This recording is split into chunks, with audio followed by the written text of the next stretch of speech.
Good morning, everyone. Welcome to this week's episode of Breakfast with Boom. And man, oh man, summer just started. And if you haven't gotten to your backlog, now is a probably good time to attack that. I have an incredible panel of people. We have some really, really hot button topics we're going to be talking about. So before we go any further, let's just jump into who I have on the show today.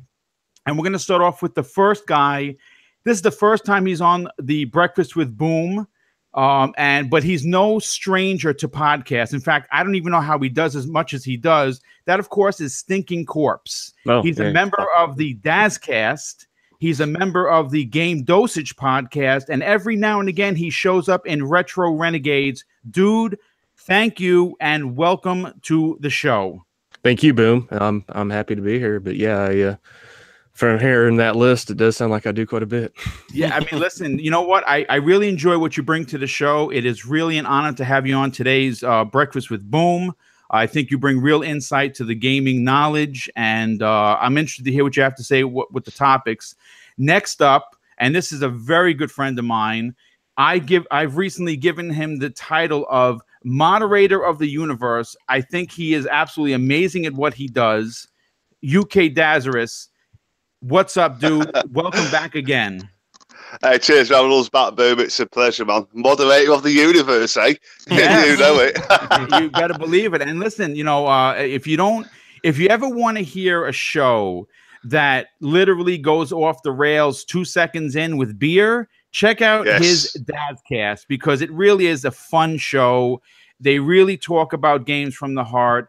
Yeah, there's some cursing, so it's probably not for kids. But at the same time, we're adults. A lot of us that play games are in our 30s, 40s, so we can take a few cursors every now and again. Next up, he's known as No Chills, and you're gonna find out soon enough why that is. Okay, it's no doubt about it. But he's also a member of the Dosage podcast and the Saltiest podcast. Noof Nukem, what's up, dude? Thank you so much for coming to hang out. Boom, boom, kaboom. Noof Nukem is in the room. It is a Friday morning. We are ready to go. Some deep dish game topics on the schedule today. Great crew in here as well. I've had the honor and pleasure of podcasting with, I guess, pretty much all of you guys before. Yes, and me and Corpsey hang out on Monday nights with the Game Dosage. It's good to be here, Boom. Thanks for having me back. Like I said, great time because I'm on the down low right now. So I got plenty of that. Well, listen, dude, I'm going to take full advantage of that. So thanks a lot, dude. And last but certainly not least, it is my paisan from Florida, where it's probably 150 degrees right now. And he's probably also going to have another power spike like he just did. That is, of course, one of the founders of Four Guys with Quarters, my very good friend, Clowns. What's up, dude? Welcome back. I love having you on the show, man. Hey, what's up? Thanks for having me, Boom. Love being here. And I can't wait to get into the topics today, man. Yeah, okay, awesome. So you know what? Listen, this show is going to run about 2 hours. First and foremost, I really want to thank the community. I had a real incredible goal happen the other day. I finally broke 1,000 subs on YouTube. Yay! Thanks, guys. I mean, listen, everyone on this panel has helped me. I got my 4,000 hours. I'm almost at 6,000 hours of view time. And my 1,000 in 7 months, which is incredible. But I would not be in this position if it wasn't for not only everyone on the panel and everyone I've podcasted with, but the community as a whole. You guys have really stepped up and you've helped me out and to get this goal. And I'm always going to be very grateful. My content is going to be as great as it's always been, and I'm going to try and do better. But let's get into these topics. And of course, I want to talk about the 800-pound gorilla in the room. And I think we're going to be talking about this for weeks to come, because at this point, it's probably one of the worst PR moves Sony has personally done since this generation started. They've been the darling of this generation. They really can't do wrong with fans. But apparently, they are still no-go on the cross-play. with the Nintendo Switch or the Xbox One. And there's a lot to dive into. First, I want to talk about this. I'm not sure if anyone knows him. He's an ex-Sony boss, John Smeedley. Okay, if you don't know him, I really didn't know him before the interview. He did an interview recently, 2 days ago, as a matter of fact, and this is his exact quote as to why there's no cross-play. And this is what he said. By the way, when I was at Sony, the stated reason internally for this was money. They didn't like someone buying something on Xbox and it being used on a PlayStation. Simple as that. Dumb reason, yes, but that's what it is. Now, what do you guys, I mean, you guys are all podcast professionals. I don't have to call you out by name. Take it away. What do you guys think about this statement from an ex-boss? I'm not a professional by a long shot, Boom, but I don't know who you're addressing with that, because I don't either. Well, no, it's like I said in the group, the Embro. You know what I mean? Sony only cares about money. It's a known fucking fact at the end of the day. They're not, in my opinion, they're not bothered about the fans in the slightest. It's just confirms that they're about money and not what the gamers want at the end of the day. So, you know, it's all about what they sell. They're not bothered about crossplay. They're not bothered about Xbox playing against Sony players, because it's conflicting on their interest at the end of the day. I mean, I got to tell you, I mean, you know, they have not budged on this. And I don't necessarily know if they're going to. I am going to say this. I want to bring this up because I think this is rather important. We're all very tuned into what goes on in Twitter. We all are. But yesterday, man, oh man, was it on complete fire. Nintendo teamed up with Microsoft, going back and forth, basically calling Sony out on this, making them look like absolute shit. No way, no two ways about it. Noof, I'm going to go to you. Did you see this happening? No, I didn't see it happening. And it's the equivalent of the 2013 stab at Microsoft when Shuhei handed, what was his name, Jason Boyes, the disc kind of thing on the stage. I basically call it the same kind of a jab at the competitor. You know, what was it? Survive with us, build with us, or something like that. Nintendo had it. This is pretty cool. I mean, it's a milestone for the industry to have, you know, two competitors kind of teaming up to you know, make this happen for its fans. And I think it bodes well for both consoles, and certainly helps bode well for Nintendo, who doesn't have a strong online presence. So to be able to, you know, play your Xbox buddies on your Switch and stuff is just a huge move. It's a pro gamer move. Sony's being a bit of a stick in the mud. You know, it doesn't matter what happened in the past. The past is the past. You got to get over it. So whatever Sony's reasoning, and I'm sure it comes down to money, it comes down to brand perception.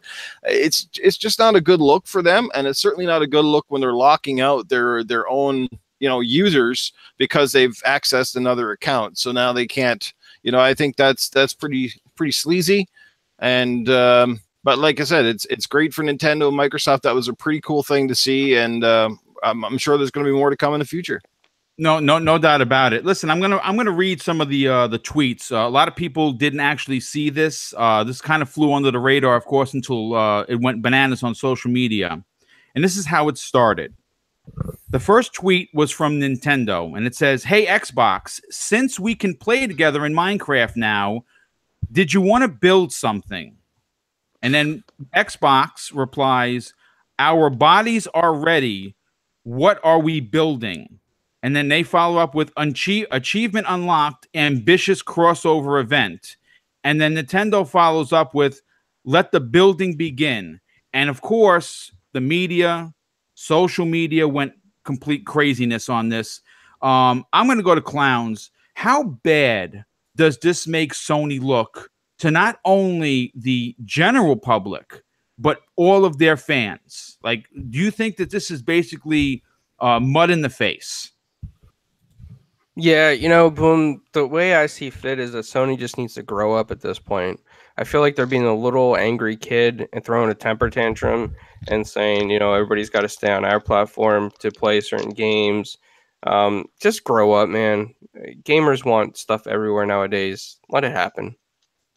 Yeah, I mean, listen, at this point, we are in 2018, right? I mean, it's probably the highlight for gaming as a whole. Not to have crossplay when it's literally everywhere, from phones to tablets to consoles. I think Sony's really being old-fashioned.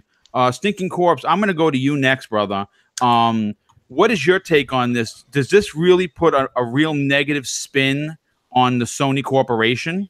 The way I see it, yeah. I mean, they don't want to play with anybody. They don't want to get along. They want to keep their thing kind of closed off. You know, like they just don't want anyone other.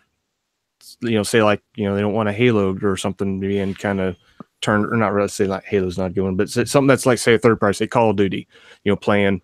You know, they don't want anyone that's on another system playing on having other people play with them. I don't understand why. It's just too closed-minded is how I see it. I mean, they should get with the times. They should see, you know, that it's going to benefit them to play along with Microsoft and Nintendo. Forget about this whole, you know, one's got to be against the other all the time, that they got to be mortal enemies, that they can't get along. Yeah.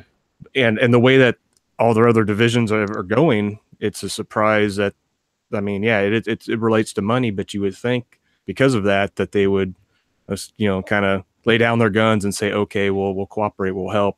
You know, I mean, maybe not have to just go full bore in and have everything be playable, but just slowly start showing that, okay, yeah, you guys are right, that we see what Microsoft and Nintendo have done.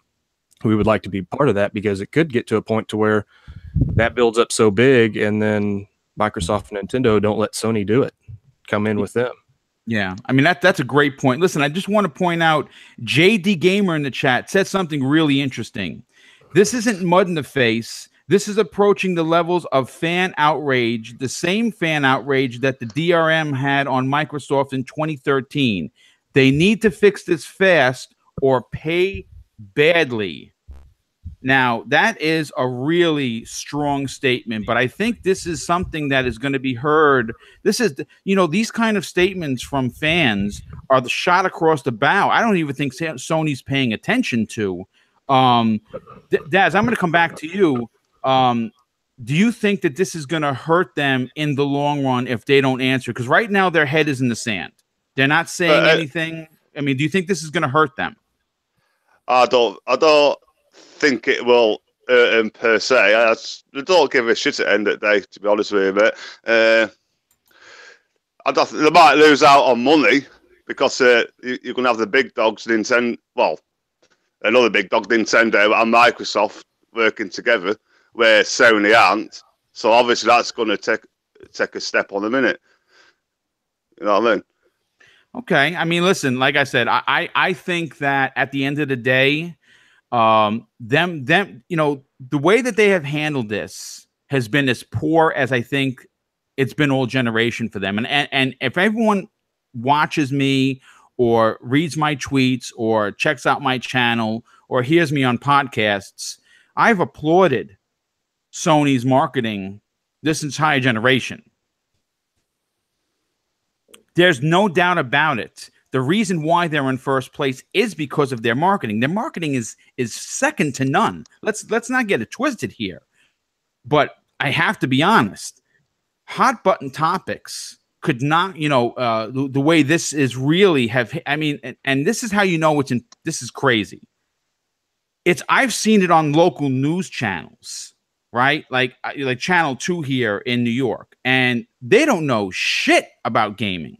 So the fact that it's gotten actually on the TV, and now people who are not mainstream gamers per se are hearing this, this is not a good look for Sony. I'm really wondering if this is going to bring trouble at the back end, because like I said, right now they're cruising really good at 80 million plus consoles sold across the world.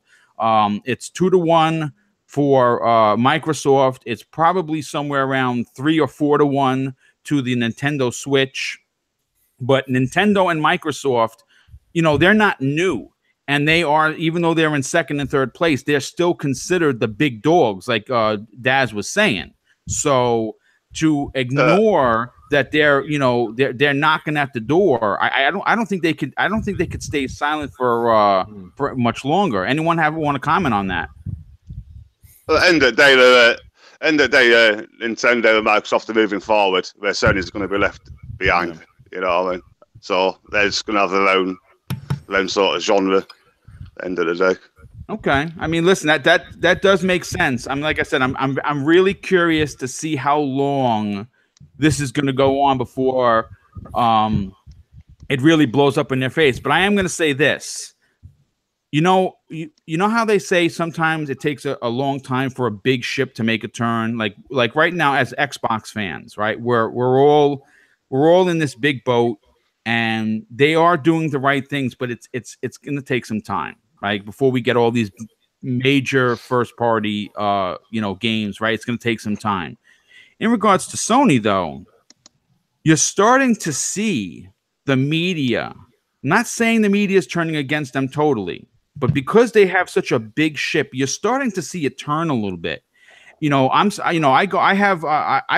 troll all the stories on a daily basis because, you know, I run the channel, so I'm always trying to come up with new and interesting stories to talk about.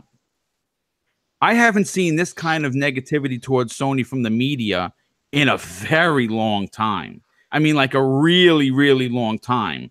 Noof, do you think that the Sony has a potential of losing some of the media credibility that they've earned over this generation? Well, absolutely. I mean, when you've got guys like Greg Miller, who's one of the staunchest PlayStation supporters, kind of making statements and calling Sony out on their practices, it definitely raises your eyebrow. You know, you're like, wow, like some guys who've traditionally been pro Sony, loving everything they do, are starting to call out some of their practice, you know, as antiquated. But like Night Lord says in the chat, look, Sony doesn't really care. They've got the largest install base. The competitors are not catching up them on a sales for sale basis, no matter how much crossplay. And then and at the end of the day, is crossplay really that important? Is the question. Like, it's big because it's Fortnite that's drawing attention to it. But if it was any other game, but you know, pretty much the world's largest game right now, would this even be an issue? Would people even be raising a stink about it? That's where I question it. I personally could care less for it because I have no intentions of playing you know, my Xbox with anyone on other consoles. I guess you can call me old fashioned, but that's just me. Like I'm just not a big care person of crossplay. We see how it's been absolutely stupid for Sea of Thieves because the PC guys are killing the community with the cheating and all that shit. We see how it's working. So that's how you got to look at it, man. Like, Sony's in the driver's seat. At some point in time, they may have the turn. But here's the thing. I think the reason they don't want to open Pandora's box is because at some point in time, you might be looking at games that they traditionally have marketing deals with, like Call of Duty, and then people wanting to cross-play with those franchises, and then somehow they figure that's probably going to cut into their, you know, their extra revenue. Is going to cut into the marketing deals because, you know, obviously now you can cross-platform play. So I think that's where Sony's coming from. They're just playing things tight to the chest. But I always love how they deflect to the numbers too. Like the original statement right after E3, it's like, well, we got 79 million consoles. So like it just makes you laugh, right? Because everything with Sony goes back to a fucking number somewhere, you know? Right.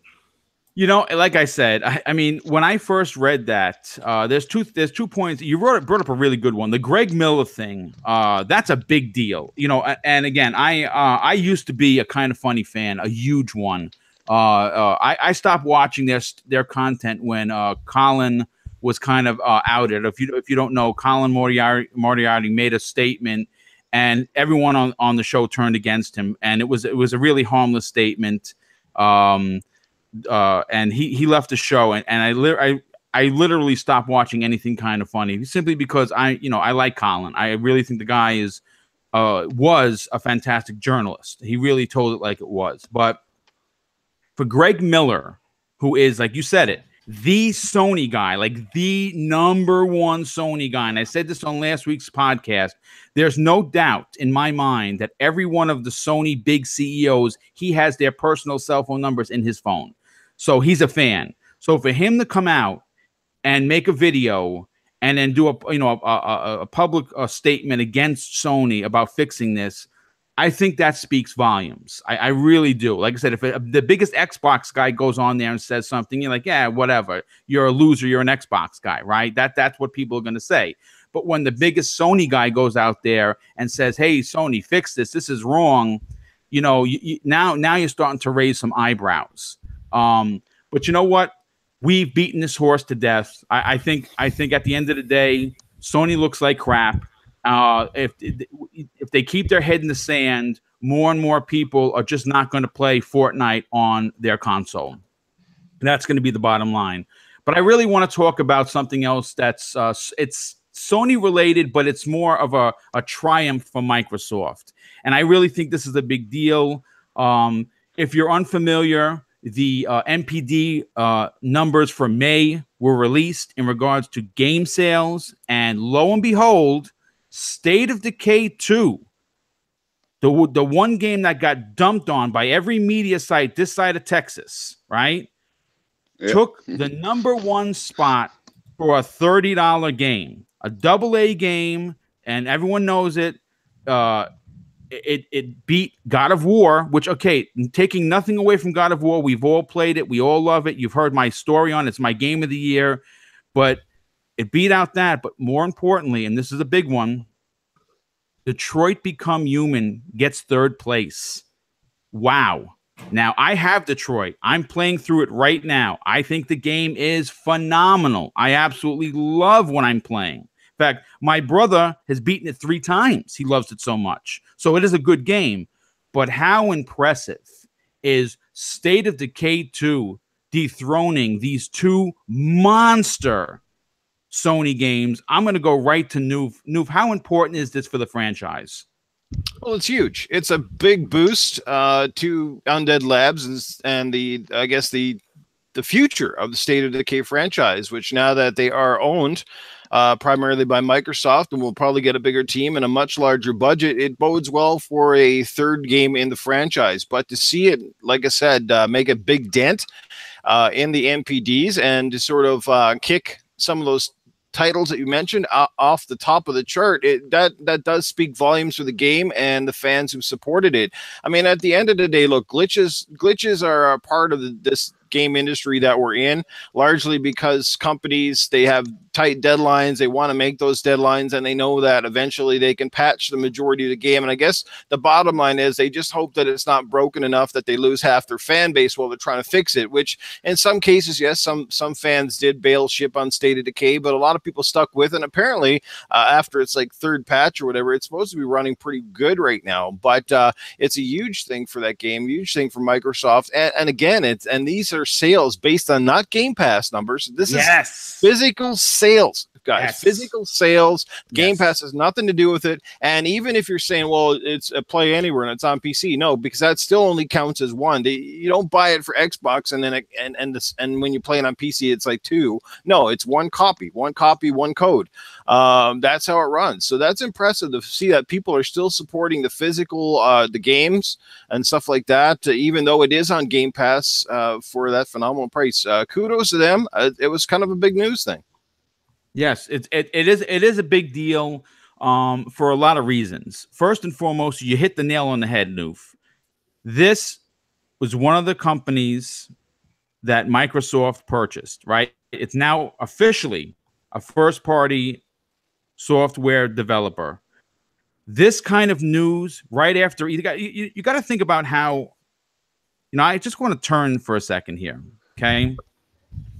For a long time as an Xbox fan, right? And as a fan for me and as a fan for everybody on this panel, everybody in the chat, everyone that's going to listen to this, hopefully on the replay, it's been tough. It's been tough to be an Xbox fan because for a lot of reasons.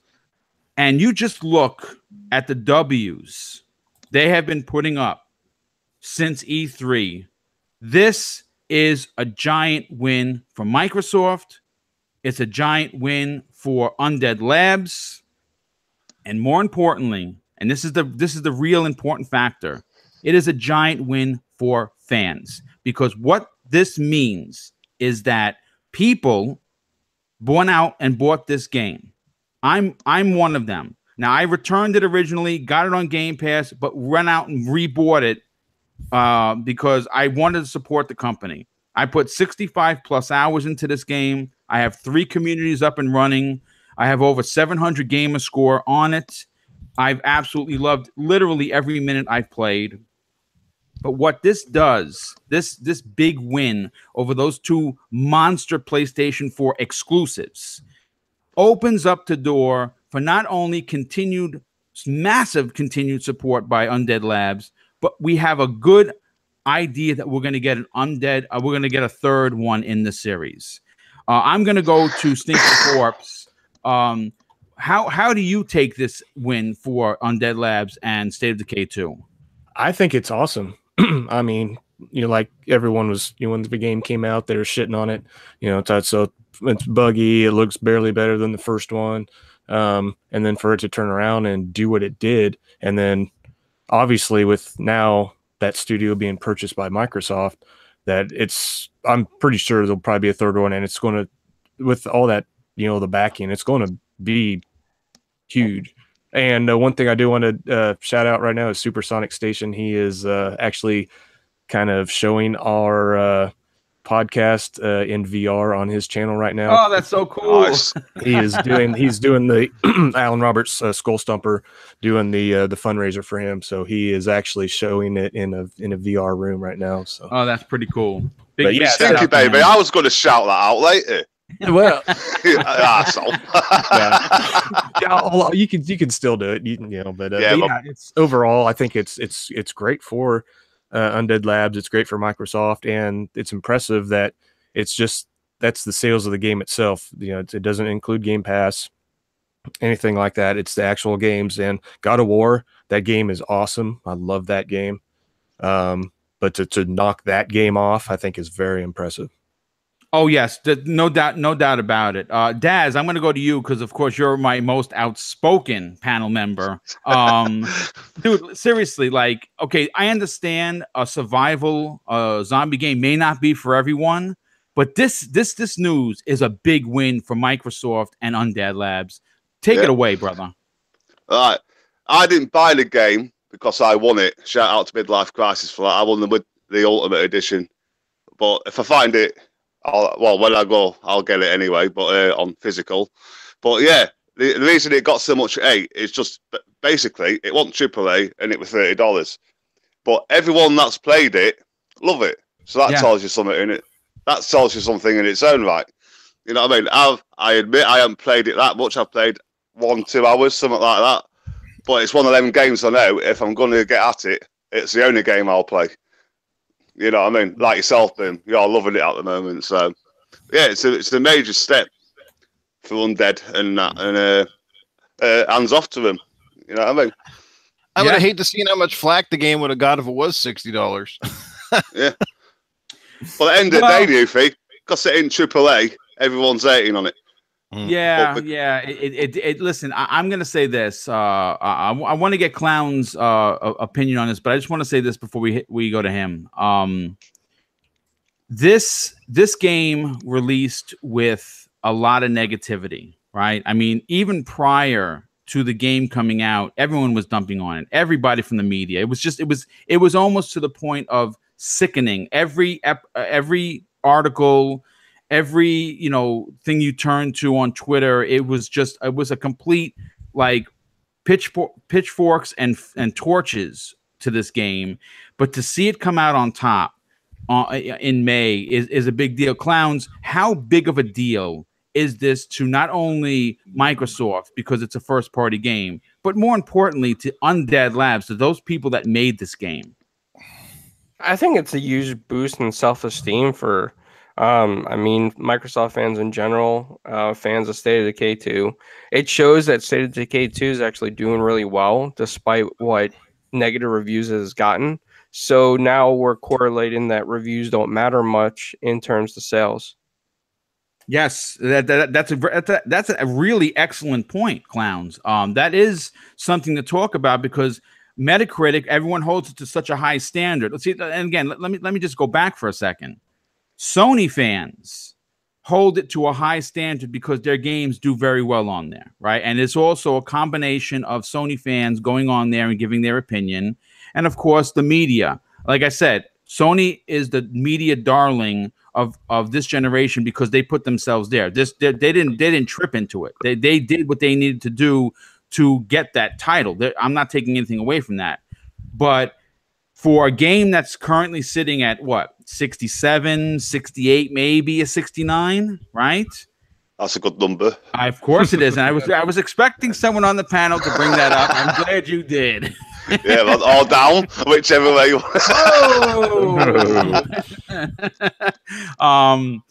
It is a big deal. I'm very proud of Undead Labs. I'm proud of the fans. I'm proud of the Xbox fans who have been starving for a quality first party game. Everyone went out there, they supported it, they're playing it. There's been multiple patches. The game is completely fixed from what it was. From what I hear with multiple people online, isn't much of an issue anymore. I just think that it's fantastic. Again, I'm very happy for them. But we're gonna move on. It's very eye pleasing as well. Oh yes, it does look fantastic, and it's a big upgrade to the original. If you remember the original, obviously it ran on Unreal 3. This one runs on Unreal 4. Everything looks fantastic. Like I said, I'm very happy. I think it's very important to say this though. There's a lot of people that will go on and look at Metacritic and be like, oh, well, your favorite game scored this, blah, blah, blah. Well, now it's time to tell them they're a bunch of meta shit because Metacritic is full of shit. Yes, that's a good point. Really good point. Well, listen, we're going to move on to the next topic. And this one is going to be a little long in the tooth. I think everyone's going to have something to say about this because when it first was brought to light, people started to try and turn this negatively. And of course, I'm talking about Phil Spencer has recently put mandates into all 5 of the newly 4 acquired studios. 1 was created. So it's a total of 5 new studios. So when you hear this, you think, oh, Christ, mandates. What does that mean? That means Microsoft is going to basically ruin these companies. Is that what's going to happen? Well, no, that's not, in fact, what's going to happen. What he meant by mandates was all he wants is for these 5 newly acquired first-party Microsoft studios to make whatever they want. That's the mandate. Make whatever you want. Just make it incredible, make it unique, and try and build new IPs. That's the mandates. Now, obviously, we know who Gallagher is. He's running one of those studios. And I have a quote from him. I want to read it because it's very important. This is what he said in regards to the mandates. In the briefing and beyond, in some of the post-briefing stuff, my focus is one of opportunity and trying to make something groundbreaking. When asked what his focus was, this is what he said. I've been given the mandate and the freedom and the support to go do that. It's almost the best of both worlds, where I get to go and build something. I love building things. If you look at my history, it's building IPs, building studios, building teams, and building entertainment. Now, I'm going to go right over to Noof with this one. You hear mandates, you get nervous. You hear someone that's running a studio say that they have basically the freedom to do whatever they want. You see videos like Ninja Theory saying this is why we teamed up with Microsoft. How important is this for the Xbox fans to look towards the future? Sure. Well, the word mandate does sound like a dirty word when it comes to a studio. Am I right? But look, they have a mission structure set in place. Phil Xbox has invested well over $1 billion in acquiring studios and trying to invest in new IPs. They know it's the future of Xbox. They know that fans are crying out for more than Halo, Gears, and Forza. That's true. They've got some phenomenal talent underneath their belt right now, and they need to let them breathe and grow. But the question really comes down to how short is the leash with these guys? We saw some fiascos where, you know, for whatever reason, Remedy dragged their ass really bad with Quantum Break, and that came out while it was a solid game. It came out with a lot of criticism and never did the kind of numbers they had hoped. I think if that was a different scenario, probably Remedy would be one of the companies that Microsoft would have bought, but they didn't. So that's into the equation. So my question ultimately is, yes, you've got a mandate. They want to make some great IPs. They're going to be given plenty of room for the moment. But when these games finally come out, you know, they need to come out in a timely fashion. I don't think Phil wants to show off a demo of one of these studios games like in a year or two and then find out it's not coming out for another 3. You know, fans have expectations, and there is a lot of pressure in these studios, and maybe none so bigger than Ninja Theory, who comes in with quite a bit of pedigree. They're going to be expected to produce something great, and I think that they will, because their general track record has shown us nothing other than. But again, I wonder how short is the leash, because that whole Platinum Games fiasco with Scalebound always comes back to mind. You know, those guys dicked around, took a shitload of money out of Microsoft. They gave them some time with that game, and kind of got screwed over in the end. So hopefully. Well, things are different now, because these studios are owned now internally by Microsoft, where they have the ability now to monitor and get those assessments. They don't have to like fly to Japan or do a phone conference and be like, is this game shaping up, et cetera, et cetera. So it's quite an interesting scenario. Mandate, like I said, is a bit of a dirty word, because it always sounds like you're coming out with a bunch of rules. But I think the key is to follow Sony's handbook, and that's give studios room to breathe, let them create, but again, make it phenomenal. If it's not going to be phenomenal and you're going to take 5 years to make a game, what the hell have you been doing? Because we all see that one bad game in your resume, and all of a sudden your studio can fall apart. That's the crazy thing. You can make 10 great games in a row and you're on top of the world, and the one shitty one that falls through can fucking ruin a studio. It's terrible, but that's just the nature of the business we're in. Yeah, and I think you're right. Now, you know what?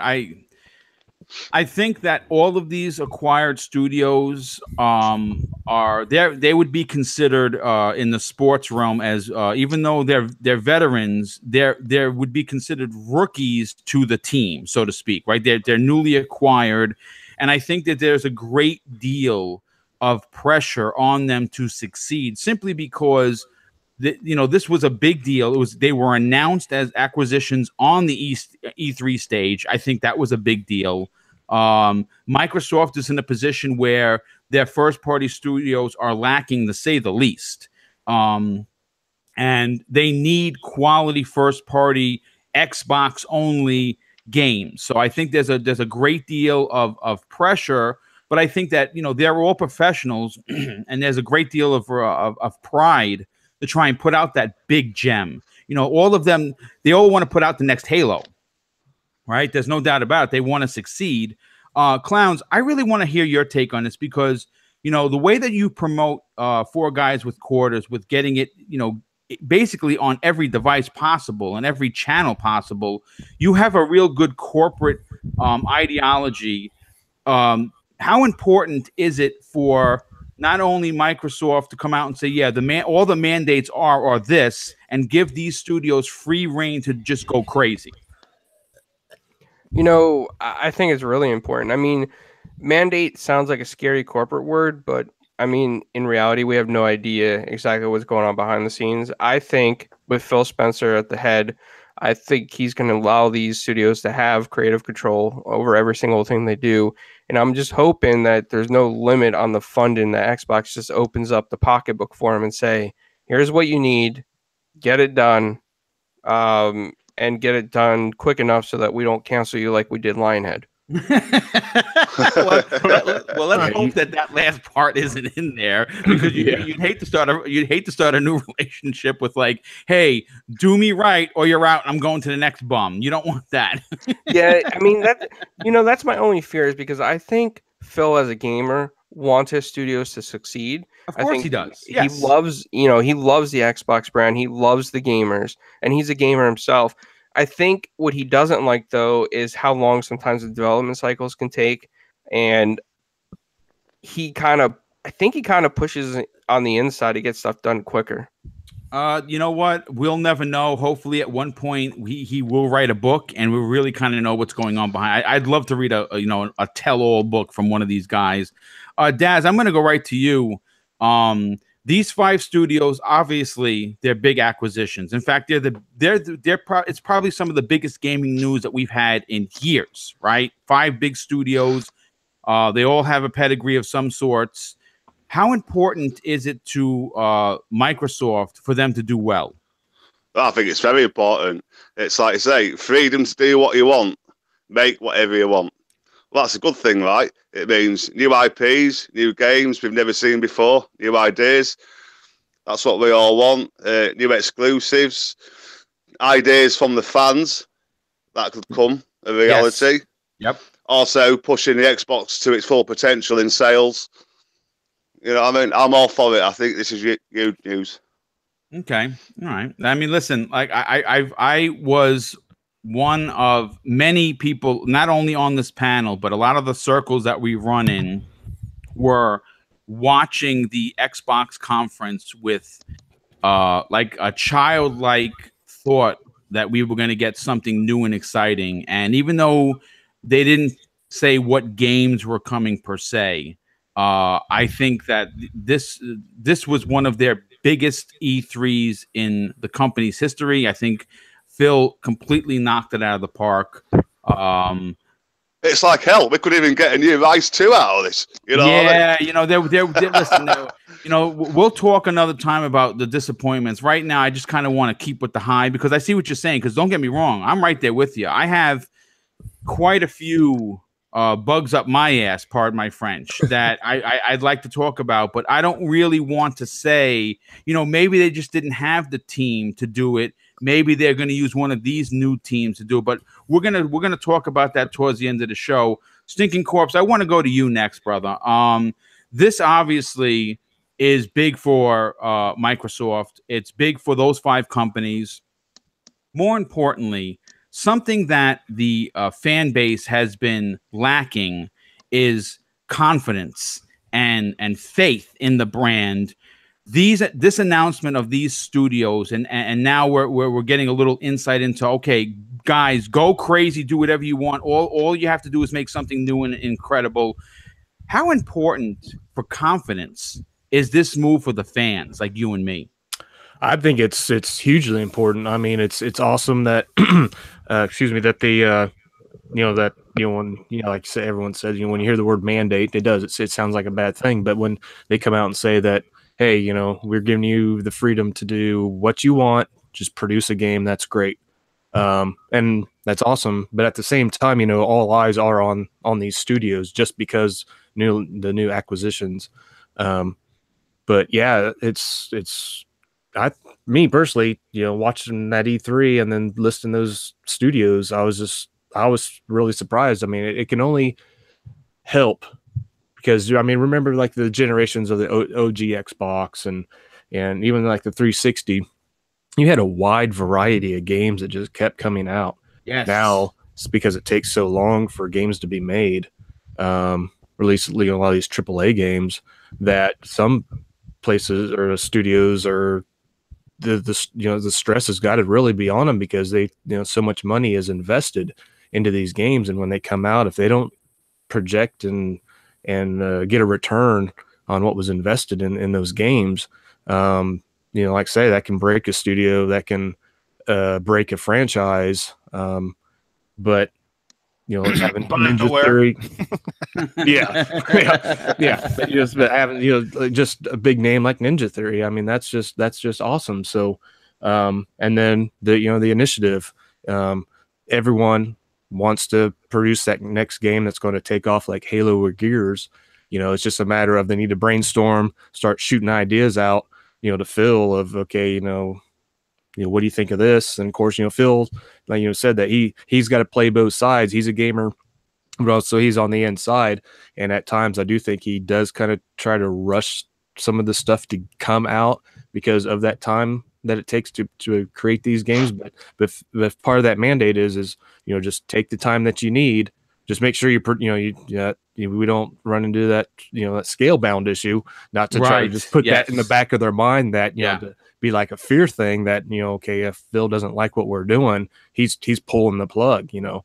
I don't see that happening, but at the same time, it's the corporate side of it is you have to produce, you know, and if you know, you're just money's being thrown into something and it's not producing, obviously something's got to change.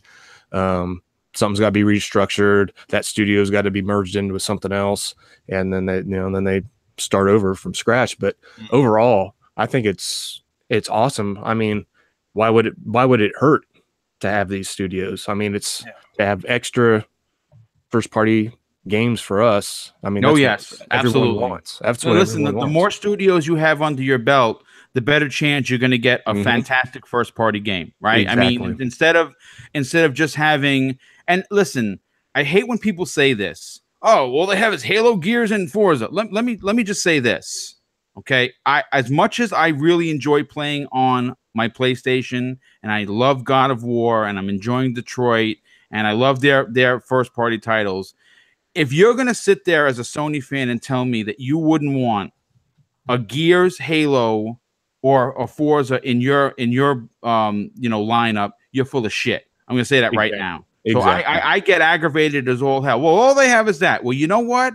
Thank God we have that, because it's what's holding the ship afloat at this point. Yeah. Now, what we're going to do is we're going to sit back. We're going to play some little smaller titles, some double A's, right? Some, you know, indie-only games that are available, i.e. like Cuphead or Ashen or Below, right? We have a few of those still coming out. And I want to just, I kind of want to bring up a few things in the chat. It's first of all, I want to say, I want to shout out a few people.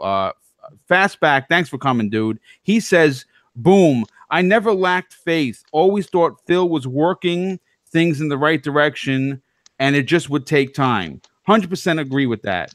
And I just want to shout out someone else. DJ Singh is always here in the chat, and I really appreciate that, bro. Thank you. Says, next gen, Microsoft comes out with a shit ton of exclusives and press refresh button to win.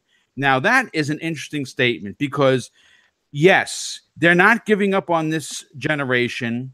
We know that their games are going to be coming. It's been confirmed that we are getting a Gears, we are getting a Halo, and obviously we're going to get Forza Horizon 4 this year and probably a new Forza Motorsport next year. I mean, that's just like clockwork, okay? And you know what? Those are fantastic games, and it's going to hold for now. But, man, if what they have already cooking and these new studios, could you imagine the Xbox One X2 launching with 4 AAA bangers out of the gate? I mean, talk about starting the generation off correct. So there is a definite big possibility that they could make a comeback. I mean, listen, the tides can turn very, very, very easily. I mean, remember, Sony was in first place. They said a bunch of really harsh things to fans. 360 started to win. Obviously, Don Matrix and the rest of the crew got cocky, said a bunch of dumb things. Sony took over. And, of course, like I said before and earlier in the show, I give Sony all the credit in the world. Their marketing has been nothing short of amazing. Their first-party games are to die for. There's no doubt about it. But no one's saying that Microsoft can't come back and swing this thing around. And I think they're going to do that. I want to move on to the next topic, and I think we're gonna. This is another big one. Okay. Let me just chime in with one thing, though. Yeah, please. This is a conversational podcast. Talk away, brother. And it's the only thing that irks me more than hearing an ignorant fanboy say Xbox got no games, which is clearly not true, is the same one that, well, all you got is Halo, Forza, and Gears. Well, let me tell you something, guys. Where would Sony be without Uncharted, God of War, and Gran Turismo? Where would Nintendo be without Zelda, Mario, and Mario Kart games? Is it not the same fucking thing? Yeah, it's the foundation. That's what they were built on. That's your bread and butter. It's the same thing with the movie industry. The same reason Universal and Disney, they have. Why do you think we got all these superhero movies? Because they're just all the rage. Well, they are, but it's their bread and butter. Like, because Disney can make five flops in a year if they want it, but look, they can make their bank when they bring out another Avengers movie. Games work different. I mean, yes, there is a point where you can get heavily fatigued with, like, say, Assassin's Creed is a perfect example. Did we really need another Assassin's Creed game this year after having the phenomenal Origins last year? But I'm just making the point that I really hate that argument. All you got is Gears 4. You know what? We love Gears Halo. That's why we own an Xbox. That's why I love Xbox. If it wasn't for Gears right now, I probably wouldn't even have an Xbox. I wouldn't care. That franchise alone has saved Xbox for me. And many of these Sony guys who have PlayStations, I have a PlayStation, and the reason I own a PlayStation because I love God of War. Right. And I've always been a God of War. And I'm just saying that's people need to step back and stop going with this, well, that's all you got. Because you know what? Those games are phenomenal. And I can guarantee you, if Halo or Gears of War were to ever, it's never going to happen, but if they were ever to go to Sony, you guys you'd be blowing your load all over the place for that thing. I'm telling you, you'd be like, oh, it's over. So I just wanted to put that out there. Okay, no, listen, great. Listen, again, this is a conversational podcast. We're always talking games, and if you have something to say, and I'm going to move on, jump right in and say it, because you know what? Everyone's opinion on this panel is important to me.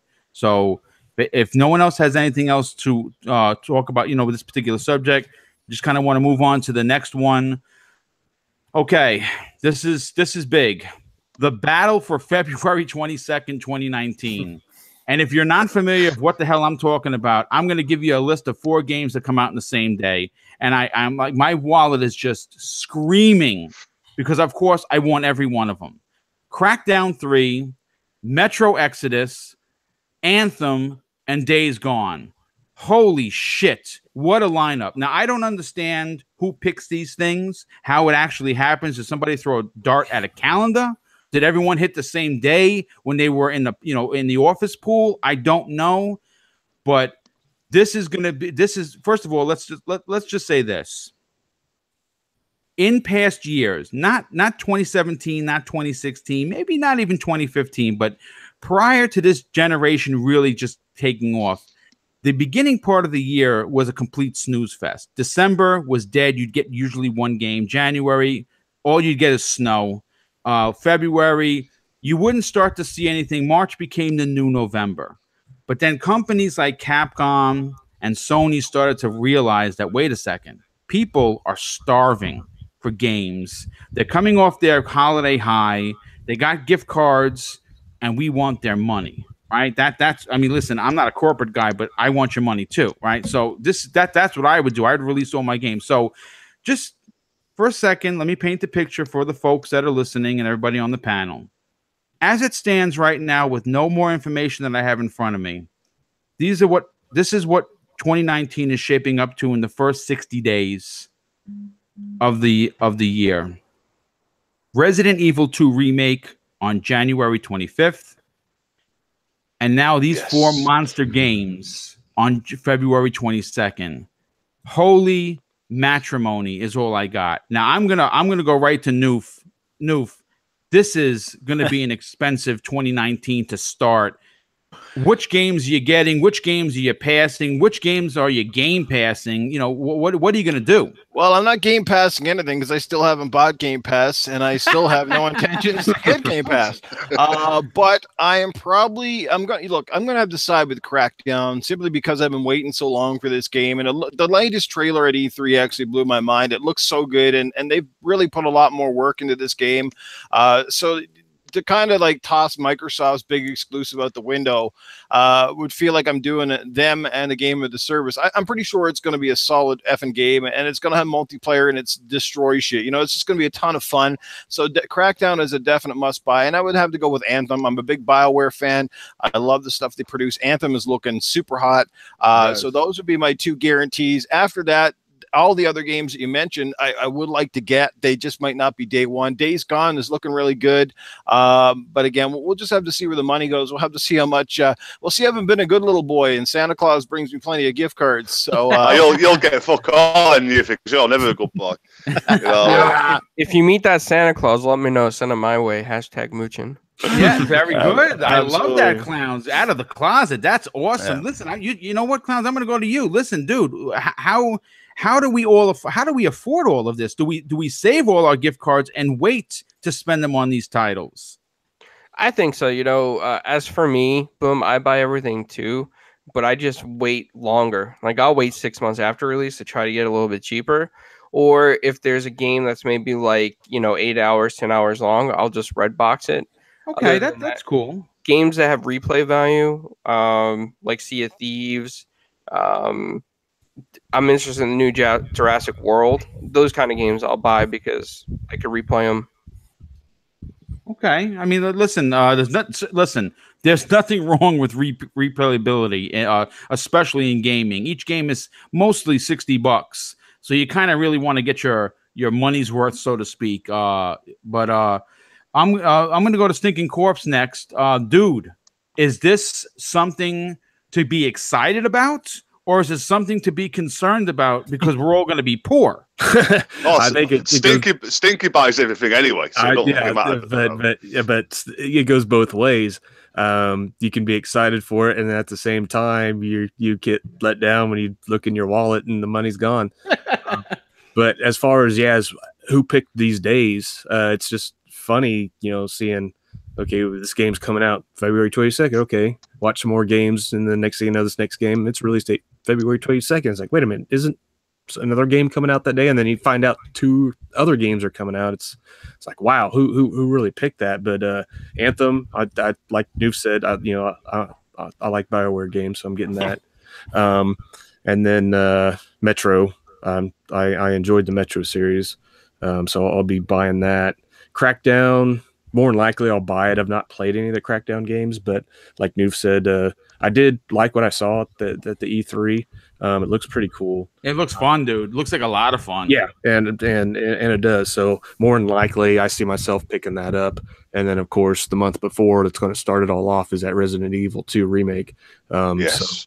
So and Kingdom Hearts in January. Yeah, yep. Supersonic Station. He's super hyped about that. So I've never played any of the Kingdom Hearts. I've always watched him stream the stuff. So just watching that, what they showed, I may end up buying that too. So yeah, it's just the backlog. It just keeps getting bigger and bigger. Yes, so it just keeps growing and growing and growing. And then listen, let's not forget that, look, like I said, Mooch has doomed me forever, which is why I never get any kind of codes from anybody, because he has deemed me as the guy that buys everything.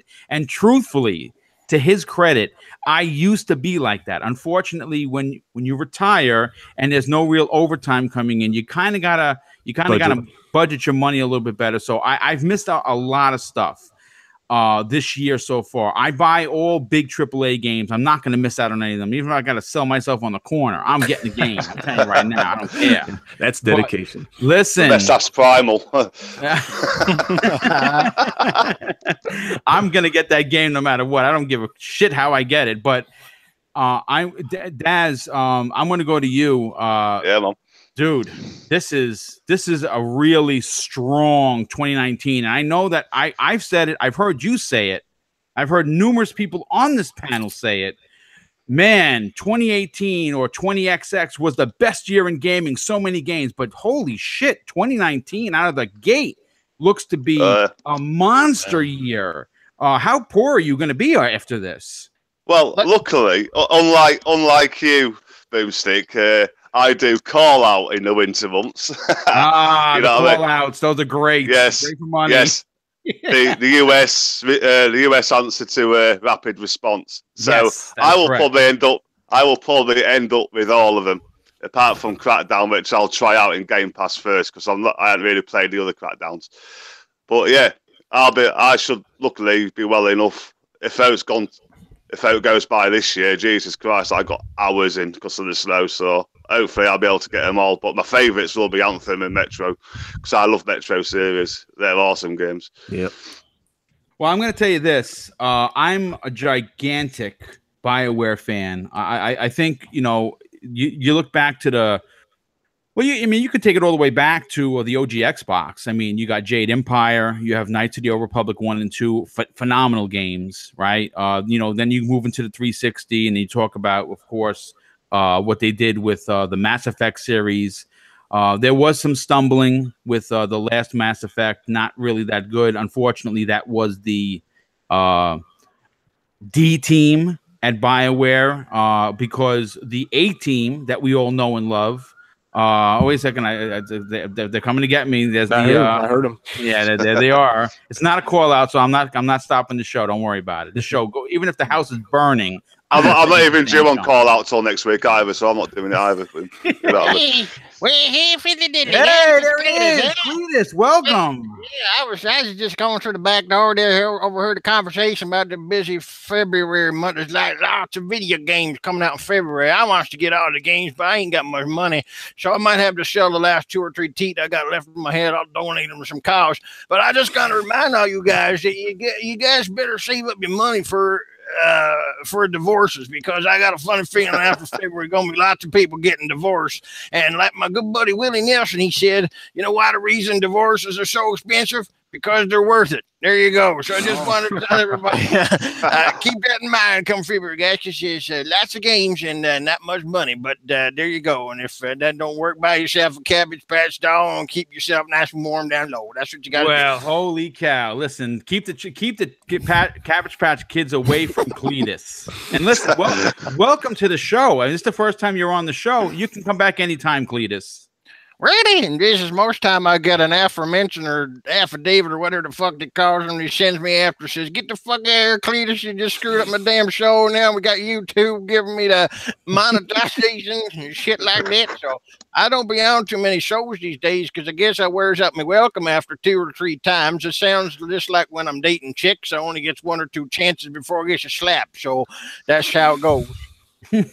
Well, listen, welcome, and like I said, you can come back anytime. But you know, getting back to BioWare, I'm going to tell you this: the demo that was shown off at this year's E3 was absolutely mind blowing. It sold me as a fan.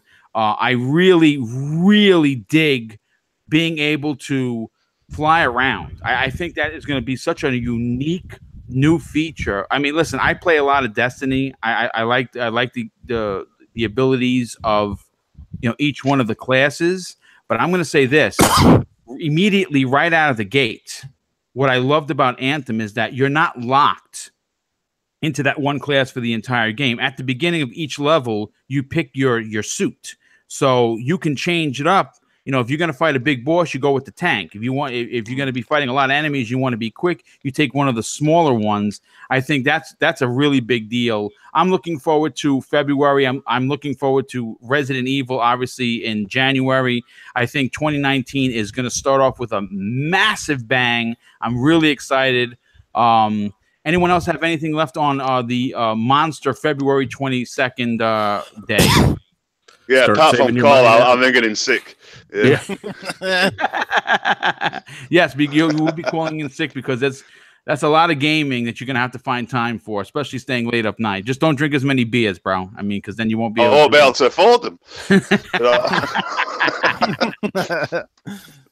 All right, so listen, I'll have a sober month. Yeah, well, listen, yeah, you gotta lower the beer so you can buy the games, and then after that, then you buy the beers again. Yes. I want to go on to the next topic, and I got a lot of shit for this. I did a story on my channel at the beginning of the week. I'm a giant Halo fan. If you're not familiar with that, I've played them all. I've beaten them all. One of my favorites is 3. I'm a big fan of Reach. A lot of people didn't, some people love it. They're coming for me again. Jesus Christ. What is happening? Damn, what are you doing, Boom? Listen, this podcast is on fire, so they want to put it out. I guess we can say it like that. Gosh. In a recent interview right after E3, Jeff Keighley, who we all, we go, Jeff Keighley, right? He didn't reveal anything too important this year. Holy cow! You hear the fire department? They are here. Boo's kitchen's on fire. You just don't fucking know it. Yeah. This is really going off the rails. I cannot believe all this trouble. Okay, listen. Let's get back to gaming. Aaron Greenberg was interviewed by Jeff Keighley. And I did a story on this, and I quoted him verbatim. Like I didn't make this. This was not an opinionated video where I think Halo was going. This is what he had to say, and he reiterated the fact that Halo Infinite is not Halo 6. He said those words. I did not make that up. That is directly from an article that was produced by Polygon. I'll add it in as one of the links if you want to read it.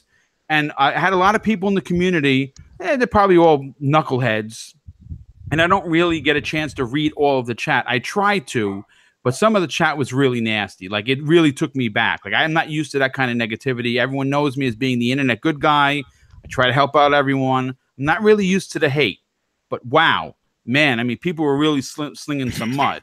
But I really want to turn this over to the panel, and I'm interested to hear what the chat has to say about this. When you say Halo Infinite, it sounds like it's going to be big. It's going to be really big. But if you take into what one of the directors from 343 Industries said, they want to take the series in a bigger and bolder direction, right? So when I hear that, and you start to see, you see Master Chief, you see him putting the chip back in the head. I was concerned as well, what exactly was this? Because we know Cortana is completely insane at this point. Where does this pick up in the story? Is this directly after 5? Is this a prequel? And then you start to hear rumblings that the Halo franchise, this particular Halo game, may be taken in the direction of like a Destiny type open world Halo game. And I really kind of want to just dive deep into that with the panel. And I'm going to go right to Noof Nukem. Is it time in 2018 or whenever this game comes out, 2019, 2020, 2021, we don't know. Is it time for them to take the series in a different direction to kind of open it up to, what do you think about that? Is that taboo what I'm saying? No, not at all. And I'll give you a perfect example. Generally, when you get a game that has a sequel number, most people get pretty excited. Am I right or am I right? Yes. Right. Sequels generally get people excited in numbers. Unlike the movie industry, when you get up to 7, 8, and 9, you're just kind of like, But games are a little different. There's a lot of time and effort put into video games, and of course, the pedigree is usually there. But Halo's been. There's no secret that Halo has not been the same juggernaut that it was certainly during the 360 era for whatever reason. I don't think it's from lack of effort on 343's part. They have done phenomenal with carrying the torch and making advancements in the franchise. While the multiplayer of Halo 5 was certainly critically acclaimed, and I think it's the best multiplayer in the series, there's no doubt that the story fell a little flat, and it sort of kind of put people off on the Halo franchise a bit. So I think by changing the name, getting rid of the stigma of a sequel, making it infinite, which generally when I hear the word infinite, it means a new direction, new possibilities, maybe infinite possibilities, taking the series in directions that never has been before. Now, this could either be a gamble that works really well, aka God of War, or it could backfire. But I think it will work because they have great storytellers over there at 343. Yes. They got major studio backing, that sort of thing. So I'm quite excited. Plus a new engine, which looks like it's gonna, definitely take full advantage of perhaps the next generation of Xbox whenever that comes out, and I'm definitely excited for it. And another great example is Resident Evil, right? Resident Evil was definitely going downhill. It was trending downhill after 6 for sure. People were sort of getting tired of the franchise and how it was losing touch. And somehow, they took a huge gamble with Resident Evil 7. It was a gamble that paid off. It was many people's game of the year in 2017, going first person by bringing the story sort of back to its roots, making it a little simpler, making it more believable, I suppose you could say. It was a phenomenal game. And and that rejuvenated interest in the Resident Evil franchise. I see 343 doing the same here with Halo Infinite. I think it's going to be a phenomenal game. If it's open world, cool. If it's not, whatever. I really could care less. As long as it's just like, I don't want to see them copy the Destiny model where it's all about getting armor and that sort of shit. I want it to still be story focused, right? Heavily story focused. But you know, I'm open to see whatever they're going to bring to the franchise. I think it's going to be dynamite. Nice, Daz. I want to go right to you, brother. Are you a gigantic Halo fan? I won't say I'm a massive fan, but I do play it a fair bit. It's like I'm taking the seat back on this Infinite business because I'm not sure what they're going to do. But I like the Halo as it is, straight in there, shooting people. No messing about walking around farms and shit, you know what I mean? And what have you. If you get what I mean. Destiny style. But yeah, I'm just taking the seat back to see what happens. But it's like, shout out to Pink Floyd in chat. I think Halo 6 will be next gen. Also. Yeah, you know what? I agree. Old Gaming Demon says that he feels that he'd love to see a big open world level like they had in Halo Combat Evolved. In the second stage, it was like on a massive scale. That's what he's looking for. You know, I have been playing Halo from the beginning. You know, strangely enough, when Halo 2 became one of the first online games I've ever played, my brother and I, along with a bunch of people we used to hang with, used to train. Like, we would go into private lobbies and literally train as a crew on sniping and melee and stuff like that. So when we played big team battle, it would be, you know, we'd come out the victors. I mean, it was crazy that we would do that, but we had so much fun, not only training, but going and taking what we trained and playing, you know, against other people when we used to go in there. So that was really something to look forward to. I am going to say this about Halo. As much as I love a corridor type shooter, right? I do like, you know, the close quarters shooting aspects. It doesn't have to be literally only 3 feet of wiggle room. You could be in a big room. I think that the franchise as a whole kind of needs to expand a little bit bigger. Like I said, I agree with you. You don't want to be hunting, that the game becomes all your hunting is armor high. I need a new helmet. I can't go play. You know, the story means nothing. I totally get that. But I don't want to change in a way where we're not going to recognize the game. But I want to change where we're going to see Halo, but it's just going to have some new features that we go like, yeah, that's what I was looking for. Stinking Corpse, I want to go to you, brother. Does Halo Infinite, does the title itself worry you as a longtime fan, or you're ready for change? I think it kind of goes both ways a little bit, maybe. Oh, good. Let's talk about it. I don't know. It's like, I don't know. It's just the name Infinite. That could, I mean, what could that mean? Could that mean that this is something that, say, like a game that they just continue with, that is like, you know, like in a Destiny style where, you know, it's infinite amount of stuff you could do in an open world. You know, you're, you know, fighting the flood, or you're, you know, going up against Guardians or something, or I don't know. It makes me wonder, because they really had, you know, it was just that quick little tease, but what kind of makes me wonder too is because when I kind of thought that, you know, that maybe this was going to be the next, you know, hey, this would be Halo 6, but now hearing that this isn't, obviously it's going to be a spinoff of some sort. You know, is it going to be like say like a online kind of Reach type of situation where, you know, you've got a crew of Spartans and who knows what you're doing. It doesn't really worry me. I mean, change can be good, but I don't want to see them do this be like a battle riot. You know, no, don't do that to Halo. Please don't do that. I hope that they don't do. We don't need that. This franchise is too powerful to be cheapened by a battle royale. I agree. It doesn't need it. Yeah, but I mean, other than that, I mean, change can be good unless they do that. Then it kind of, then it kind of goes downhill, and then you kind of wonder what they were thinking to jump on that bandwagon. But though, I mean, at the end of the day, I think it's probably going to benefit the series. I hope. 5, I agree with New. 5, was a good game. The multiplayer was great. I kind of came into the Halo thing a little later, probably not till about a little bit before this generation came in, and there really was no reason why.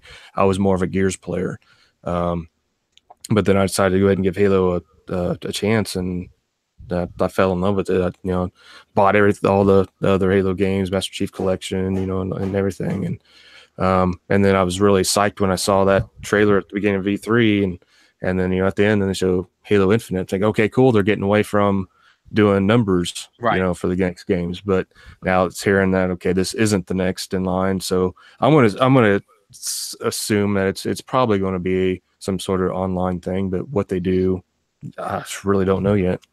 Yeah, stinky baby. I think they're just throwing it in there to prolong, to wedge it in between before the Halo 6 comes out. Same with the remastered Master Chief Collection. Yeah. I think they're just putting it there, so they've got an Halo there before 6 comes out. Yeah, kind of give something for the fans, something for them to kind of, to chew on until the actual next game in the. Yeah, I think that's why it's coming out, personally. Yeah, you're probably right. Makes sense. Well, listen, at this point, it's all speculation because they were very coy. I am going to say this, and someone mentioned it in the chat. I'm trying to look and see who it was. It was Victor Alistine said that he if there's one thing cool about Halo Infinite, it's the slip space engine, which looked next gen. And I want to kind of talk about that for a second. We do know that Halo, whatever the next, we know it's Infinite. We know that it's going to be running on their new engine. It looked absolutely next gen. It looked phenomenal. I'm very excited to see what that thing is going to be. What it's going to look like when we're like in a firefight. Noof, how important do you think it is for the franchise to finally have a new engine that they're going to be running this game on? I think that's also a huge part of it because we see how series tend to stagnate after a while. Call of Duty with pushing out the same engine. I mean, I get it. If it's not broke, don't fix it. But like Halo's been kind of due for an overhaul. Now, if this game, or at least with the trailers and the indication, it looks like we could be in for some massive semi-open world areas, that sort of thing. This could be a giant multiplayer game for all we know, and may not even have a campaign. We don't really know, right?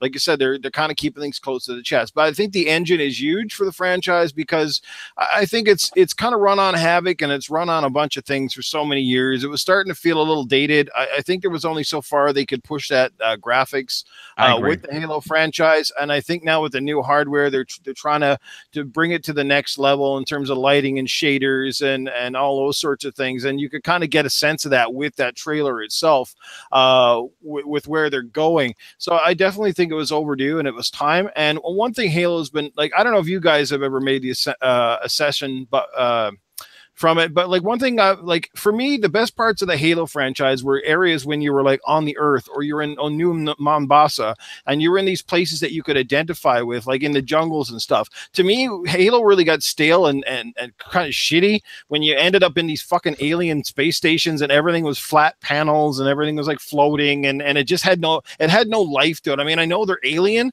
but do you know what I'm saying? Like they just felt very stagnant, whereas the best parts were like trees and foliage and stuff. I mean, I love that about Halo 3 when you're going through that jungle and stuff. That was dynamite. We need more stuff like that, things that people can identify with and relate to when you're trying to make a graphics comparison, because if you're just looking at a bunch of gray pastel flat looking walls and then you got these moronic enemies, what did the Prometheans, I couldn't stand them. They're right up there with the DBs for me for worst enemies in Microsoft franchises. They had no personality. They drove me nuts with how they're always teleporting. Like what a cheap AI gimmick that was. So get rid of that crap. Bring back enemies that actually strike fear in you. Like there was nothing crazier than the old Halo games when a fucking elite would come up on you with a cloak and he's got an energy sword. You're like, oh, like that's what you need more more of those jump out of your pants moments with great enemies, great characters.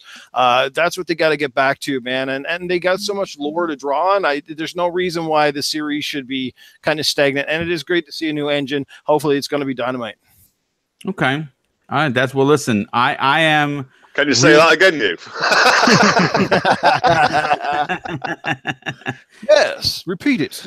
Yes. Well, listen, I'm really excited to see where they're going to go with this game. I have high hopes that it's going to be the Halo that we all know and love, but at the same time, they're going to kind of just add something different about it. I just like the idea.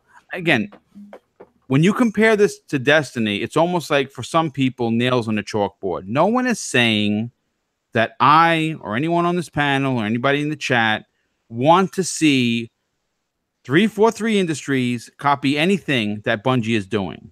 Okay, they don't want to be known as the company that copied Bungie, who used to do Halo. Okay, so that's not going to happen. But I think that for a series that has been so important and have been running so long for the Xbox gamers, maybe something different will be good. You know, maybe it will spark new players coming into the game. You know, I mean, there are new players popping up every day, right? So it, you know, it would be nice for it to come out, be the same Halo we know and love, but at the same time be slightly different. Now, I want to go to Clowns, because he's the only one that hasn't answered this. Clowns, listen, obviously Halo is super important for Microsoft. It is one of their major pillars. Do you think that they're going to make a traditional Halo with Infinite, or do you think they're going to maybe open it up a bit?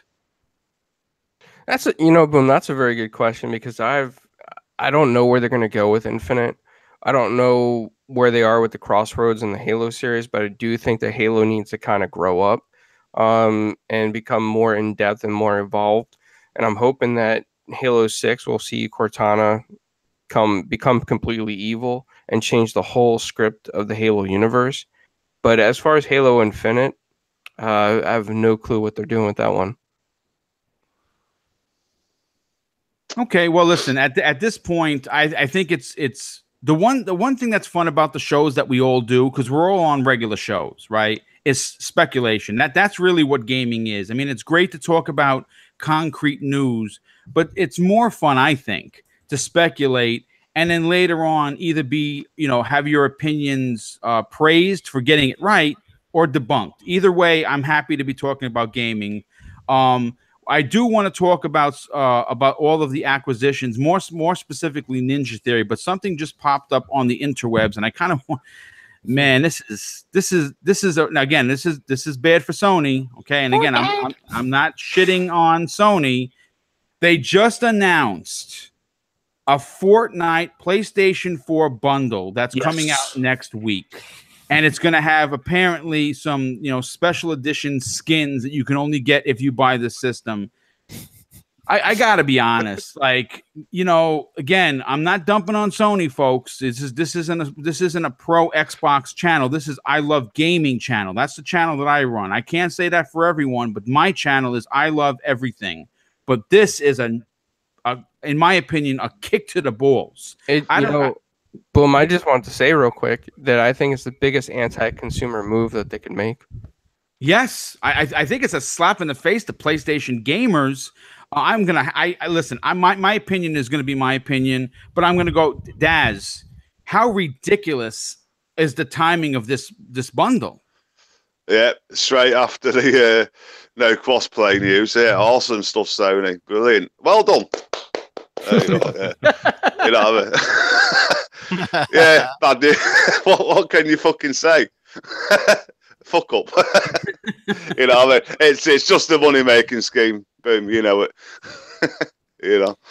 I mean, look, like I said, I've said it today. I've said it multiple times. I really applaud Sony for their marketing, but this is a blunder. Noof, I'm going right to you, brother. How first of all, how dumb is this? And I mean, do you consider this almost like a shrug of the shoulders, anti-consumerism at its finest? Yeah, with everything that's been going on through the crossplay stuff, this again, the timing just reeks on this one.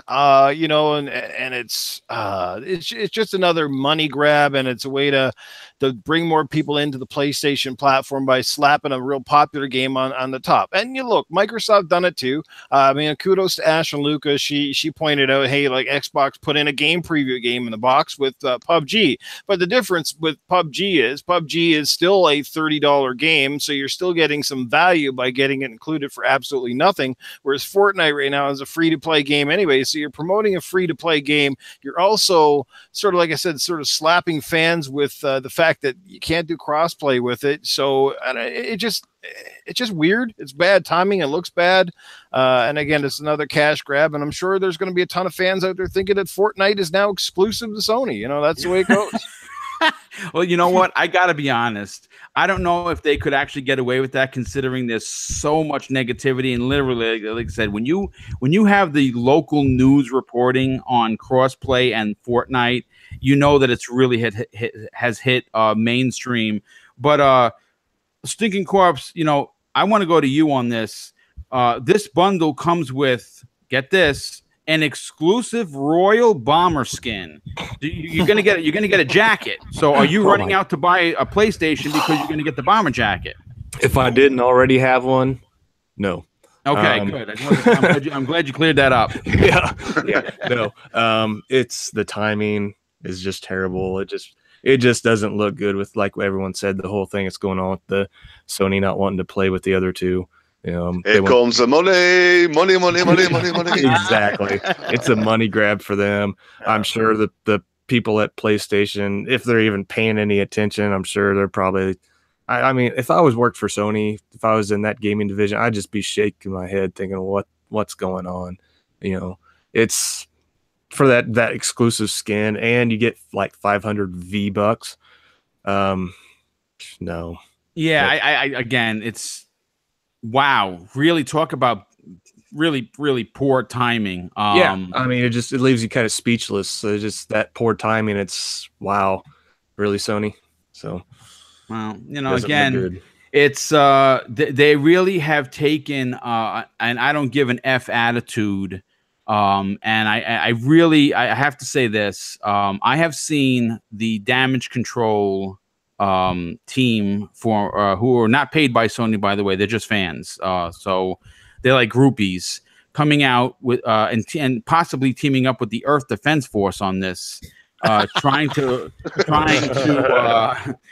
figure out a way to spin this in Sony's favor. Listen, folks, here's the thing. I have dumped on Microsoft when it's their due, and I will dump on Nintendo when it's their due, right? But I'm gonna talk about this, and like I said, if you don't like me because I'm gonna talk about Sony, well then you know what? There might be a better channel for you. That's all I can tell you. Okay, I appreciate all the support, but I'm not gonna not talk about Sony because it's gonna be bad for me. This is anti-consumerism at its finest. I think it's the poorest Sony has been this entire generation. I'm embarrassed for them as a fan of their brand. And to be completely honest, this announcement, or it's a leaked announcement because it was originally spotted on the Italian Facebook page. You know what? Shame on you, Sony, for doing this, because, you know, you have people, and their own fans too. There are plenty of fans like me who support multiple consoles that want to see Sony be more pro-fan and pro-consumer. And they, just because they are sitting on such a high pedestal right now with their 80 million consoles, they think they're untouchable. And I got news for you. This is going to blow up in their face. But you know, I don't want to spend too much time on this. Again, we've beaten this to death. I want to talk about something that's fun. Now, hashtag fun, i.e. mooch. Okay. Fun. Ninja Theory, in my opinion, is probably, and this is just my opinion, is the biggest acquisition that Microsoft has made in, my God, years. Okay. Now, we know that Microsoft has been in the business for a long time, since the OG Xbox. And there are a lot of dormant OG Xbox IPs, even second-party IPs that were exclusive to the platform that have not had either any iterations or good ones for that matter. So I want to take this to the chat because I love chat participation. I want to immediately jump right to the panel. If you were Ninja Theory, what game would you want to do next? Instead of, again, we know that we want them to do new IPs. I get it. But if you had the choice of picking an old, dormant IP that Microsoft has had either in their farm system or has been exclusive, let's say, for instance, a Ninja Gaiden. Now, that's going to be my choice. I would love to see Ninja Theory take on a new Ninja Gaiden. And we all know this, that all the Ninja Gaidens up until 3 were exclusive on the Xbox One. I mean, the Xbox, OG Xbox and the Xbox 360. So it would be pretty amazing to see a team of that quality, take on a Ninja Gaiden. But I'm going to go to Noof. If you had an opportunity to be in charge of what they do next, what would you like to see them take on with their pedigree of single player games?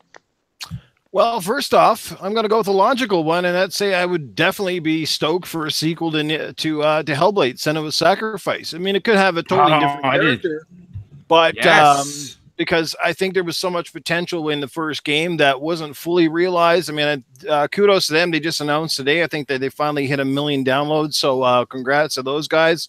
And to everybody that went out and purchased the game, whether you purchased it for PC or your Xbox or PlayStation, it's just phenomenal. And I still encourage people to give it a try. But yeah, another Hellblade would definitely be cool. And if not, they are Ninja Theory, and they make some great games with great combat systems. I would like to see perhaps a ninja game similar to Ninja Gaiden with the Hellblade sort of combat engine and stuff like that. Really great visceral sword play. I keep saying I'm dying for somebody to make an 80s ninja movie, because I love the 80s ninja movies back in the day, and I would love to see someone like take the cool stuff that like Sho Kozuki was doing back in the day, like Revenge of the Ninja and Ninja 3 Domination stuff. I'd love to see that, come to life with a great story, and having ninja stars and blow darts and bows and katanas and stuff. That'd be dynamite. I'd like to see somebody take a crack at that sort of genre, not feudal Japan ninjas and samurais, but kind of modern day assassination. You know what I mean? And kind of figured Ubisoft would have done that with Assassin's Creed, but they still haven't done it yet. So screw you, Ubisoft. But Ninja Theory has so much potential with a lot of things. Somebody in the chat said bring back what was the other one, Heavenly Sword. Now I don't know if they own the IP. Yeah, so I confirmed that Sony actually does own the IP. So, but with female protagonists being all the rage these days, I mean, that kind of makes sense. But obviously, they don't own the IP there, and that one's out the window. But there's also, a lot of fans crying out for a sequel to Enslaved: Odyssey to the West, which would definitely be a cool game. So, yeah, there's tons of potential for those guys. Sky's the limit now that they got a bigger team, big budget. So it'll be kind of cool to see where they go. Nice. UK Dazarus, I'm going to hit you up with this. What would you like to see them do? Again, we know they're eventually going to make something that's a new IP, but if they had the choice to kind of look through what Microsoft has in their pedigree, what would you like to see them take on? Well, as we know, Ninja Theory's done DMC, Devil May Cry. Right. I would like to see an open world Devil May Cry cross between Final Fantasy. That would be with the fighting mechanics. That would be fucking awesome. Wow, that would be something else. I don't think we've ever seen anything that big. That would be something. I think they could pull that off. That would be awesome. Yeah, basically Devil May Cry in an open world, similar to Final Fantasy, with the fighting mechanics like Final Fantasy. I think that would be huge. Yeah. Wow. Well, you know what? I'm sorry, go, brother. No, I said Konami though. They own the Devil May Cry franchise, right? It's Konami. Oh, Capcom. Capcom. Sorry, yeah. Yeah, Capcom. Yeah, but Ninja Theory's worked on it obviously, and I think without all the role playing like Final Fantasy, like basic straight in arcade, slash them up in an open world, I'm fucking up for that. You know what I mean? Okay, that's man, that would be something else. Stinking Corpse, I want to go to you, brother. If you had a choice of what they would do next, what would you allow this really talented team to take on? Me, even though this game is the game I want to choose, is a game that's actually been kind of a multi-plat, but it's not been around for quite some time. Would be love to see them do like a Legacy of Kain Soul Reaver game. Oh wow, dude, that's a great pick. That's a great pick. I love Soul Reaver for the Dreamcast. Nice, yeah. It would be so cool to have with this gen do something with that franchise. So that'd be pretty much my pick, because my other one was going to be like that Enslaved game. Yeah, that would be definitely a cool one. Yeah, sequel to it.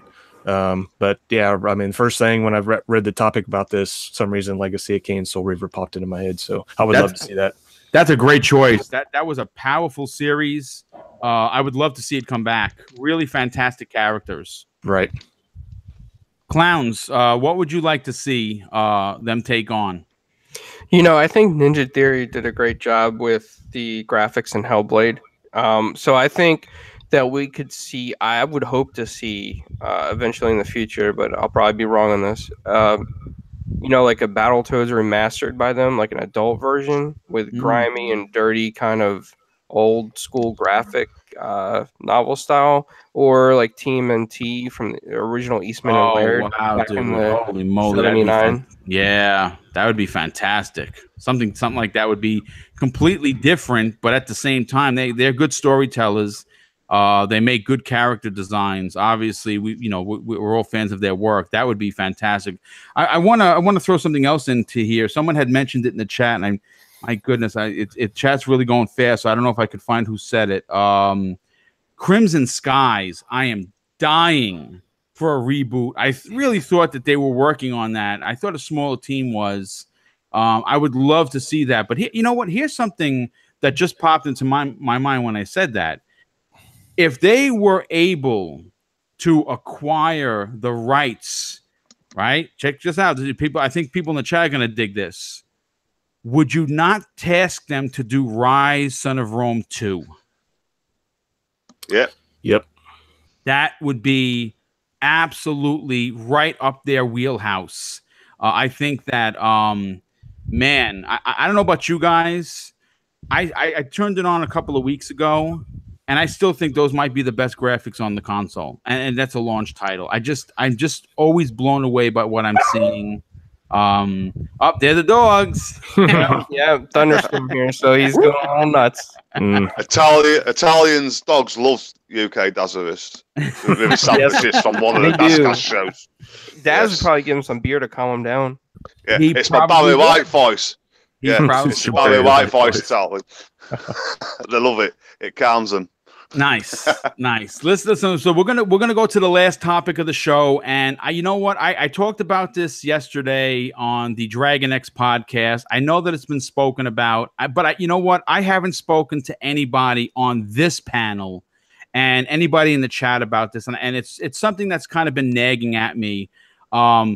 I give Microsoft a lot of credit for their E3. I thought it was literally, and this is for you, Daz, a flawless victory. I thought that they really did everything they needed to do to calm the nerves of fans, but then they did something really stupid, and they announced that Gears Tactics was going to be a Windows 10 exclusive. Now, my problem with this is very simple, and I'm gonna immediately say my piece, and I want to go to the panel because I think this is going to be a long conversation.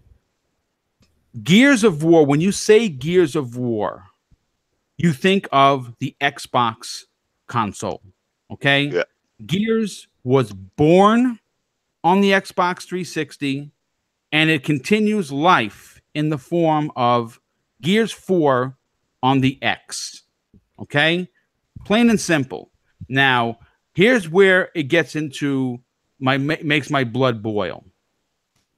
Every game that comes out that's an exclusive to the Xbox One or the One X goes immediately, day and date, play anywhere, Windows PC, right? Day and date. No questions asked, no hold up. It goes. End of story. Now, whether it runs flawlessly or not, that's not my problem. It runs fine on my X. Why the hell would they come on an E3 gaming show stage that is for the Microsoft fans who play on their X's and their Xbox Ones and the S's to tell me that the game that when I heard was rumored to come out was hyping on Twitter like a lunatic, only to be having the door slammed in my face because I don't have a PC to run it. I have a Windows Surface 4 Pro. And you know what? The screen is 12.5 inches when I have a 65-inch 4K HDR monster sitting right next to it. Why the fuck, pardon my French, would I want to play on a 12.5-inch screen? I don't get it, right? So I'm going to go to Noof. Noof, does this announcement piss you off like it does for me? No, I'm going to say it doesn't piss me off so much. First and foremost, because I'm just not a fan of tactic style games. I didn't care for Halo Wars, even though I'm a huge Halo fan. I never bought the series, and I feel much the same about Gears. But I do get the point. The point is, if it's you know, here you are on the grandest stage of all promoting Xbox games, and then you unveil a franchise, which I'm certainly there's lots of fans who definitely have piqued interest in it and would have definitely liked to play it or bought it if it was available on X or on their Xbox One. But now it's exclusive to the PC, at least for the time being. There are people, industry insiders, and some people that are in the know saying that it's likely to come over to Xbox. But even if it's likely, why didn't they at least put a disclaimer on the screen coming to Windows 10 and Xbox One at a later date? Even that would have sufficed enough fans. But to just kind of come out and tease everybody with it was like sending you to the strippers and putting you in the pervert row with a blindfold on. I mean, it's terrible. No, chill. See, this is what we've all been waiting for, John. So I don't understand why they dangled the carrot in front of its fans and then kind of slapped us upside the face with it afterwards. It doesn't make sense. I mean, I might even be willing to try it because honestly, like Gears kind of feels like it's lent for a tactical thing because of the whole Horde scenario. And this kind of, to me, from watching the video footage, it kind of reminds me of Horde, but playing it more so from a top-down perspective, you know, where you're just kind of making more tactical decisions as opposed to being up in the face. But yeah, it doesn't make a lot of sense. I know it's annoying and frustrating for a lot of fans, and I totally get where everybody's coming from. So for me, it's just one of those things, and I'll cross my fingers and hope that it comes out. And if it doesn't, well, I probably wasn't going to buy it anyway. But I'm sure they got their reasoning behind it. I just don't know what it is. Yeah, I just, you know what? It's, you know, Microsoft has been in the last couple of weeks doing a lot of things. But my biggest complaint with them this generation is every time they announce something, it's always confusion. It's never precise. You know, I mean, again, again, I'm not dumping on their E3. Their E3, like I said, was flawless. This is the one nitpick I would have, but it's just, you know, it's one of those things. That's so Microsoft. You know what I'm saying? Like we always say, oh, that's so Sony. You know, it's the confusion when they announce things. And I got news for you. If there would have been coming to Windows PC first, this wouldn't even be a topic on today's show because I know I would know eventually that I would get this. I happen to really dig the tactics games. I loved XCOM. I really enjoyed Halo Wars 1 and 2. Heck, I used to buy all the RTS games on the 360, and that's the other thing that kind of has me perplexed as a gamer. If you can put Supreme Commander, which usually uses 90-something% of your keyboard to make work, onto an Xbox 360 controller and it worked fine, there's no rhyme or reason you could give me that you're not going to put Gears Tactics on an Xbox One controller. Stinking Corpse, I want to go to you. Am I making a big deal out of this, or are you just as aggravated as me?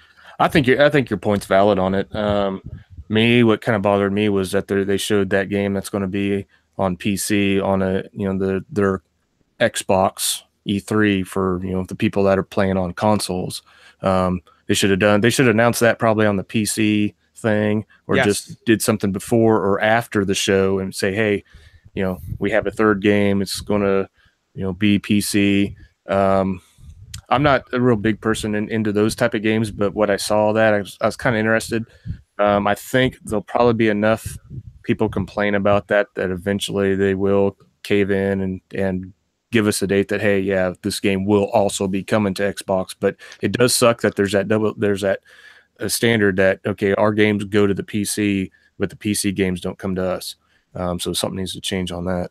Yeah, I absolutely agree. UK Dazarus, I don't know if these are your type of your games, but I mean, do you think this is a dumb move for the coalition? Yeah, I think Rod's been smoking too much weed on this one, mate. Honestly.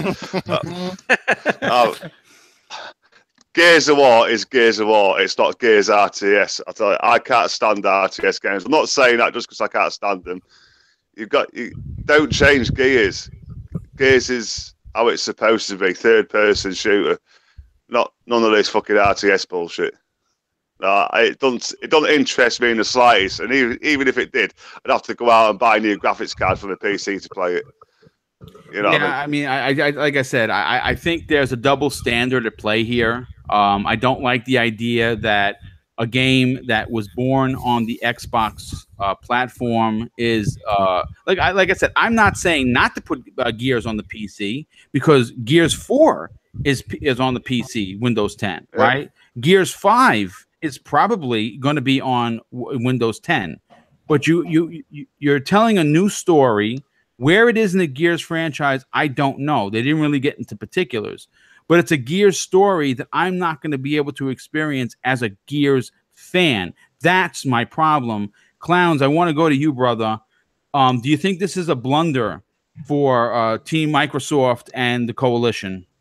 I don't think so. I think people are just getting upset about it because they want it on console, but I don't.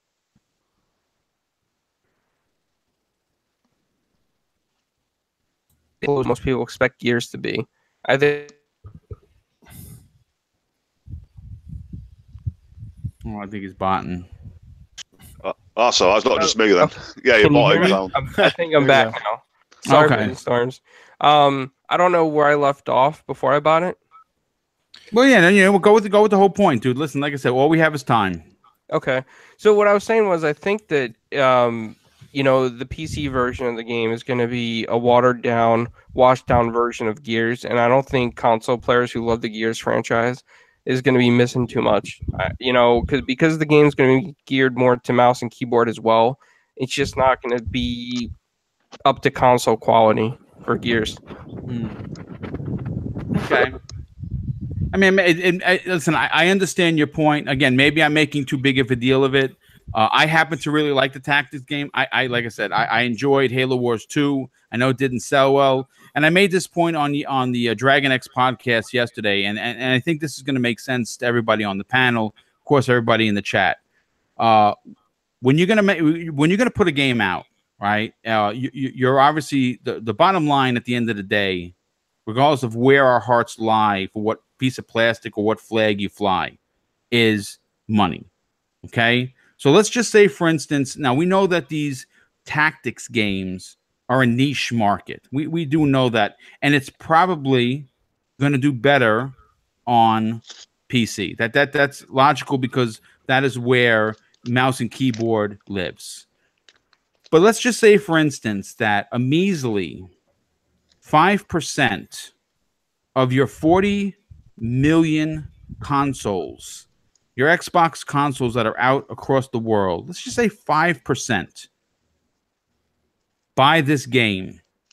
That's still 2 million copies sold, right? Still 2 million copies sold on your Xbox. It's a niche market. I get it.